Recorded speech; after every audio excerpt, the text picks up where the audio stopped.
Xin chào tất cả mọi người. Hôm nay bên mình đang test thử một cái em máy hàng Z ARC 3002 ha. Cái này là máy của Wellcom ha. Một con này rất là nhẹ, xách đi công trình rất là tốt.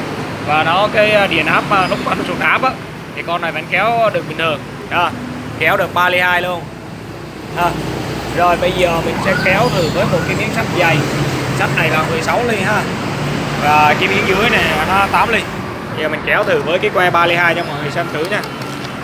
Đây thôi.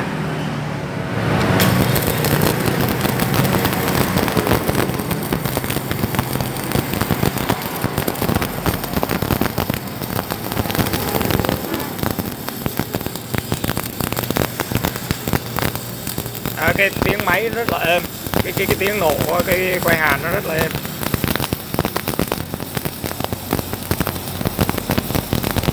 Rồi gọi xị một khúc này thử xem sao.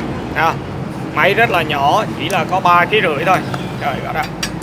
Đây để mọi người xem cái con hàn của nó ha. Đó, với cái miếng sắt này là 16 ly ha. Miếng này 16 ly và cái miếng nhỏ dưới này là 8 ly. Que hàn 3 ly 2. Một em máy hàn chỉ có trọng lượng có 3,5 kg thôi mà kéo được như vậy, rất là ghê. Rồi, cảm ơn tất cả mọi người đã theo dõi clip này.